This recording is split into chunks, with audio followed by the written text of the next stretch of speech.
Hello and welcome to our open preview show here from the FootJoy campsite, just 10 minutes away from Royal Liverpool Golf Club. I'm joined by Neil Tappin. Hello, 10-minute walk. 10-minute drive, 10-minute walk. I know, we're right in the thick of it. Joel Tadman, how you doing? I'm very good, pleasure to be here. And we're in the clubhouse, chaps. This beautiful tent in the middle of the sort of campsite area. It's a great location, isn't it? Picture the scene, okay? Saturday night, Tommy Fleetwood's got a 4-shot lead. Everyone's had a bit too much sun out on the golf course. They come back in here for a couple of cold refreshments. It's going to be lively, isn't it? Yeah, so we are glamping in some of the gorgeous glamping tents just next to the clubhouse, actually. It's been a bit wet today, hence my bucket hat, and I've not utilised the shower facilities yet, hence why these two are sat a little bit further away from me. We'll get on to that soon. But yeah, it's exciting, isn't it? What are your first impressions of the campsite, Joel? We've been here for a day now, settling in. I mean, it's pretty quiet today, but you can tell there's going to be a lot going on when it starts to kick off kind of Wednesday, Thursday. Facilities are great. There's like a chipping green out the back. Yeah. You're going to hone your short game. There's a football pitch out there. Really good food vendors, some really good kind of chicken and burritos, whatever you want to eat. So yeah, no, I'm loving it. Good vibe so far. I look forward to cracking some of the beers behind us here in the clubhouse. We're here to chat about the Open. We're sat on Tuesday. It's been very rainy today. Second practice day. Everyone's getting a feel for it. Everyone's getting a vibe. Let's chat a little bit about the golf course. So obviously Royal Liverpool, 10-minute walk away. Say that again. We've all had the pleasure of playing it, chaps, haven't we? Now, it looks mint. I was out there at 4 o'clock this morning, checking it out with the greenkeepers, which was very fun. Chat with the head greenkeeper today. He's really excited about the place. Neil, what are you thinking? We've been on site for a day now. Yeah, I think those people watching this who are maybe familiar with Hoylake or Royal Liverpool, I don't know, what should we call it? Should we call it Royal However Liverpool you or would Hoylake? like.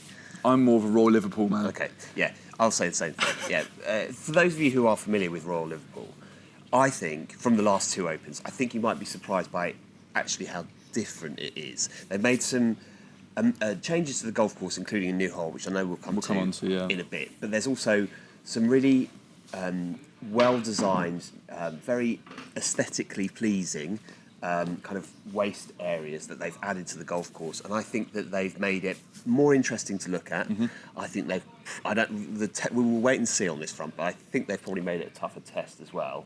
And I think that as a result of those two things, I've got a feeling that this could be quite an exciting Open, actually. Yeah, definitely. And we're going to come on to the weather, some good weather chat later on, as Brits love to do anyway. The 17th hole is a massive talking point.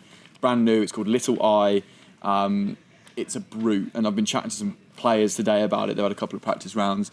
They're quite nervous about it, Joel. You've played it. How did you get on? I actually parred it. I did as well. Yeah, I went in the left bunker and got up and down. Hold like a well done. But you're right. I think it's definitely going to divide opinion. We spoke to Billy Foster, obviously veteran caddy. He had some pretty strong words to say about it. He wasn't overly happy or enamoured with the changes they've made. I think no lead is safe. It's going to be a really dramatic finish on that 17th hole. The green is small. It's perched up on a hill. Yeah, that bunker on the right is so deep. Apparently that's just a death trap. I was speaking to some players today. They're just saying if you go in there, you're not going to make par. Yeah, I mean, there's no real miss on that hole, to be honest with you. You're only hitting a wedge, so... But if it's into the wind, you could be hitting like a mid-iron. I think it's playing into wind all week by the weather forecast, and they've been hitting sort of knockdown eights into it. Yeah, I mean, I saw a video of Podrick Harrington playing a chip and run out of that bunker, so he's pitching it into the bank to try and get it to stop on the green, because if you fly it out a little bit too far, it just goes off the other side into the other bunker. So it's going to make dramatic viewing. It's going to be really fascinating to see how those players in contention tackle it, on Sunday. But not just 17, 18 as well, because 18, you've got this hard out of bounds that is just staring at you in the face as you stand on the tee. Bit of internal OB. That combination, it runs all the way down the hole, so that combination of 17, which is tricky, severely tricky, and then 18, which is long and out of bounds running down it. They say no lead is safe, but it's not just 17, it's both holes combined. You could be 4 shots clear and still have a nervous finish. Yeah, this internal OB is like a feature that runs throughout quite a lot of the hole. I think there's 6 holes that have got it, and it's a bit of a quirk of the course in that it's very tight to the fairway. You see it on the 3rd hole, runs all the way down the right. It's literally 5 yards off the fairway. So you've got to be, you could even land it on the fairway and it could trickle like OB. So you've got to be really careful on those particular holes. Yeah, definitely. And I think obviously the championship routing is a little bit different to the membership routing, and those last 2 holes are fantastic. Any others you want to mention? I like the 3rd hole.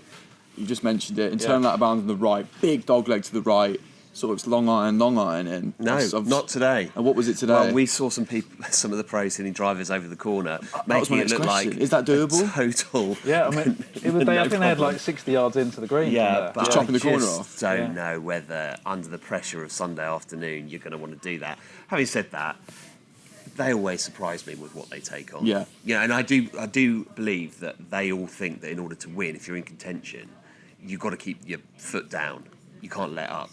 So if they are going for it Thursday, Friday, they probably will continue to do it Saturday, Sunday. But that will totally blow my mind because I don't really see that. I don't see that shot. Obviously, I don't see that shot. I've got that in me. 60% of the flight, the ball's out of bounds. Yeah. That puts the fear of God into most regular golfers. Absolutely. But for these boys, it doesn't seem to affect them. So some holes to watch out for there. Now, we've been chatting to a few players about the 17th hole and the course in general. Let's hear from them now and see what they think about Royal Liverpool. It's almost brilliant. You go right, you're staring at double straight away. You try and play a little bit conservative, a little bit safe into the left. You're under the lip of the bunker on the left-hand side. If there was a little bit more of a bailout somewhere, it would be sensational. But as I say, I like it now. I haven't played it with a card in my hand yet, so we shall see. But overall, the course, just perfect. The green is quite small. The right bunker is so deep down. So I think the miss, if you have to miss, I would say the left bunker, depending on the pin, obviously, but the left is quite gettable, yeah. 136 yards, the middle of the green. You're just looking to hit that table of the middle of the green there, pretty much to every pin. You'll see some great shots to all four corners where I'm guessing the pins will be.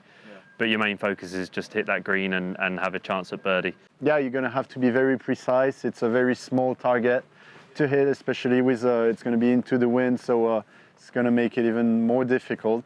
Right, so the 17th, as we said, very intriguing. Some differing opinions from players there. They all agreed there is no miss. So hit the green 4 times, try and get off with 3 pars. You'll be away. Okay, so some of the talking points coming into this week. We'll start with the weather. It's been very wet today on the Tuesday, fairly wet in the build-up. The course certainly isn't as fiery as it was in 14 and 2006. So do you think that mean it'll play a little bit differently? Yeah. Yeah, I mean, I think it's going to play into the hands of the slightly longer hitters, given how green it is. I mean, I know it was dry leading up to it, but we've had a lot of rain recently.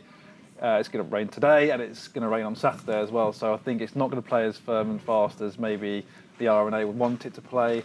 I think the longer hitters will be advantaged by that. Yeah, agreed. But it depends on how aggressive you want to be off the tee, because if you are hitting driver, you're bringing those big pot bunkers into play. Speaking to Billy Foster, he was saying that around 270 yards is kind of the optimum number off the tee you want to be hitting to avoid those bunkers. So that might leave you slightly longer approach shots in, and that puts a lot of pressure on your mid-iron play. So maybe someone who's accurate off the tee, not necessarily with driver, and a really good iron player, those are the sorts of players you want to be looking at. Yeah, and I caught up with some of the guys at Acushnet today, and they said that all the players seem to be working on 2-iron, 3-iron. Yep. Because that seems to be the play, as to what you were saying. But what you often get at the Open is you also get them putting in different wedges with slightly different grinds because of the lies being so tight.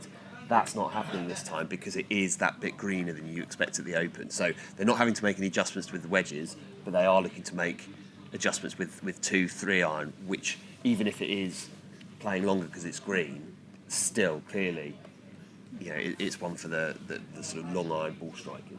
Yeah. We'll see a lot of that. And then weather-wise, winds might get up to what we saw at the Scottish, sort of 20, gusting a bit higher at the weekend. Rainy Saturday, Sunday, clear Thursday, Friday. This bucket hat and this waterproof is going to be getting plenty of use this week, I think. So obviously that's changed, but we'll see that the weekend looks a bit trickier. Also doesn't seem to be a favourable side of the draw from that weather. It seems pretty consistent throughout, which is a good thing. I was surprised I saw a few players spinning shots back today. Yeah. There's a lot of spin to be had. And even on the short game there, we watched Tony Finau practicing this morning, didn't we? Yeah. The amount of spin he was getting from the bunker, it's like, okay, the greens are seriously receptive. They're mint as I don't well. know what the greenkeepers were saying to you this morning, Dan. Just when you were out mint. with them. The greenkeepers were really proud of what they put together, I think. They're really, really happy. And obviously today was Tuesday, but they're in full, game mode at the minute, getting themselves in the routine come Thursday, but they're happy with it. Hoping it stays as dry as possible for the next 2 days, basically, to try and burn it out. Yeah, small insight for people watching this. That Dan was supposed to interview the main man, the one who's setting up the golf course, but didn't manage to get down there on time. I got him later this morning. I just happened to get him after his day's job instead of the start of the briefing. Well, had you been up there on the course at 3:30 this morning, it'd have been fine, but you turned up at 4. Turned up at 4. A disgrace. What am I like? We've got a great video on that actually, so we'll have that on our socials. Rory McIlroy, what do we think? Just going off the back of the Scottish Open victory, won here in 2014. He's in good. He seems in a good space. We'll come on to picks in a minute, but he is the name right now, right? It's written in the stars, you Right. would think. I think so. You know, he's in form. He's won here before. He's a long hitter, like we talked about. That's going to favour him. There's an argument to say that he's peaked too early and he's burnt out mentally. But 2 of the last 10 Open Championships won on their previous start. Mm-hmm. So clearly there is an argument to say that if you're on form, you can carry that over into the Open. And I think, my heart is telling me that he's going to win it. And all the logic suggests that he will as well. I'm just going to keep my fingers crossed. Well, the logic, apart from the bit of logic that says we've been down this road before. True, I know, and I say this every year when I think he's going to do it and then he doesn't. But it's got to happen at some point. And why wouldn't it be this week? It all seems right for now, doesn't it? Chat with Cam Smith defending. Wasn't it the Scottish? Obviously, do we think he can go back to back? I've not seen him play much recently. Well, he won Live London. So he's in good nick, isn't he? He's in good form. He's one of the changes they've made to the golf course is lots of runoffs. Yeah. Okay, so that you are going to either be doing a lot of chip and runs or a lot of pitch shots into the greens or putting from range, and we know that all of that is his forte. Remember how he won last year, but with that putt around the bunker on 17. That 2-putt on the road hole. It might be those elements if you're really sharp on those bits all week that gets you across the line. So I think he's got as good a chance as anyone of defending the Open, the Claret Jug. Absolutely. I think I agree with you. Now we're chatting players. Let's come on to some picks. Neil, we sat last night here and had a beer, and we put yours on. Do you want to say who you've backed for this week? So and why? My general strategy is always Xander Schauffele. Always back Xander Schauffele. So I will do that until he wins one. I will not give up until he's won one, because that would be a false economy. Yeah, it would be. Scotty Scheffler. So Scotty Scheffler is obviously going to be in the top 5 because he always is. Scotty Scheffler. So he's my sort of hedge. Mm-hmm. He's in the bank. Okay, we've banked Scotty and Xander Schauffele. Banked those two. So now we have to look very at American centric. Yeah, and then we have to look at a couple more with a bit more value. So Okay. I've gone for Corey Connors. Don't mind it. He's played well at the Open in the past. Not top 10 well, but just outside. Two cuts and both in the top 30, I think, in US too. So it's not bad. And he's become a sort of familiar face at towards the top of the leaderboards often. And then my other choice is Brandon Grace. And that, because he's that's good 150 value. to 1. I couldn't believe it. My eyes almost popped out of my head. He shot 63 at Birkdale. I remember 62. that. 62 at 62. Birkdale, which I remember, well, obviously not well enough. You've done him out of the shot there. I thought, 150 to 1. Didn't mind it. If he wins... Oh, I was going to say something. I was going to talk about what I might do in the bar. But let's leave that. All hell can break loose. Right, I'm Ricky Fowler. That's all I've got to say. So interestingly, obviously he won in Detroit and he finished second here in 2014 to McIlroy. They're both in good form. It feels like we can always get a repeat of that. I don't know. So I quite like that. Saw him at 25 today, which wasn't too bad. Tommy Fleetwood, 29 to 1. Again, played well at the Scottish. We're in Fleetwood land, sort Loads of on the support Wirral. this week. He'll have unbelievable support. And as you said, if he's anywhere near there, come Saturday, Sunday, the atmosphere is going to be buzzing. And then Matt Fitzpatrick at 57 to 1. He's already he's got a major championship. He could do it again. He's good on links courses. So those are my 4. John, I'm going to put you on the spot now. Just going to throw back to your Matt Fitzpatrick. Obviously, I spoke to Billy Foster yesterday. You did. He said he was struggling with his game a bit. So Excellent. Well, I also didn't watch your interview with him. Hopefully, he can turn it around in the next few days. That's Billy's Maybe way. maybe that's why he was 57 to 1. Yeah, Billy's way of offering pep talk. It's good to have your caddy inspiring you. Yeah, absolutely. My picks, other than Rory, I think I'm looking at people like Jordan Spieth. His record at the Open is ridiculous. Yeah. Never missed a cut. A lot of top 5 finishes. I know he's off the back of 2 missed cuts, but he's performed well at the Open before off the back of bad performances. So I think he can put that behind him, prepare well, and I'm pretty confident he'll be up around the kind of top of the leaderboard come Sunday. It's a good pick indeed. But if you're looking for a bit of value, where's the value? I think Brian Harman, the lefty, Yeah. had a good week at the Scottish. Faded away a bit on Sunday, but he's playing well and he's got a relatively good record at the Open. So I think I saw him at like 150 to 1. So there's an that would awful be lot of good. value there. Him alongside Brandon Grace. Yeah. It's a head-to-head. Yeah, definitely. That'll be quite the last group on Sunday, wouldn't it? Yeah, we'll be talking to each other. Yeah. Well, there you go. Those are our picks. Love to hear yours down in the comments. Let us know who you're backing, what you think of the course in general, how much you're looking forward to the Open. But I think that about wraps up our preview show, gentlemen, here from the FootJoy campsite. Clubhouse will be back every day with a review of Thursday, Friday, Saturday and Sunday. So we look forward to seeing you then. But for now, thank you for joining us. Goodbye.